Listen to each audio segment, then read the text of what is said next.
அன்பிற்கினிய நண்பர்களே வணக்கம். இது யார் தெரியவில்லையா?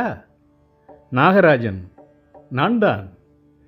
குழந்தையாக்கு என்றேன் செயற்கை நுண்ணறிவிடம், ஏஐயிடம். அது என்னை குட்டியாக்கிவிட்டது. முகம் மாறி இருக்கிறது, முடி கண்ணாடி எல்லாம் கூட இருக்கிறது. ஆனால் குழந்தையின் குதூகலம் வரவில்லையே.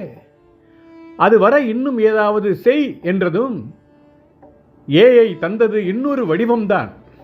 அதிலும் சிரிப்புகள் காணும், சிறு கவலைதான் முகத்தில். ஏன் இந்த குழந்தை மிகவும் முற்றலாய்? பூவாய் மலர்ந்த முகத்தில் ஆனந்தம் இல்லையே. அது எப்படி வரவழைப்பேன்? ஏஐ முழிக்குது விடை தெரியாமலே. குழந்தை என்பது வெறும் தோற்றமல்ல, உள்ளத்தில் குதிக்கும் நித்திய உற்சாகமே.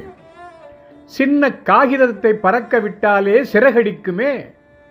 வானமே என் வசப்பட்டது போல ஆட்டம் போடுமே. அது எங்கே போனது? கல்லிடம் கூட பேசிக் கழித்தேனே. மழையில் ஆடி மேகமாய் பறந்தேனே. அந்த எண்ணங்கள் வண்ணங்கள் செயற்கை நுண்ணறிவில் வருமா? வராதே. முயன்றால் மீண்டும் உள்ளேயே குழந்தையாகலாம். என்னை உண்மையாக குழந்தையாக்க முகத்தை அல்ல, மனதை மாற்ற வேண்டும்.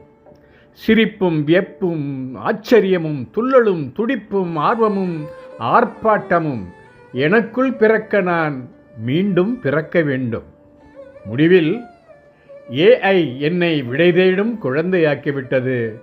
கூடவே தந்தது இந்த சின்ன கவிதையை. தேடலும் வாடலும் ஏக்கமும் எதிர்பார்ப்பும். இதுவும் ஓர் அற்புத அனுபவம் தானே.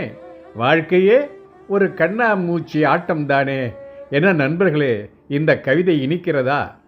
மீண்டும் இன்னொரு நாள் இன்னொரு கவிதையுடன் உங்களை சந்திப்பேன். வணக்கம்.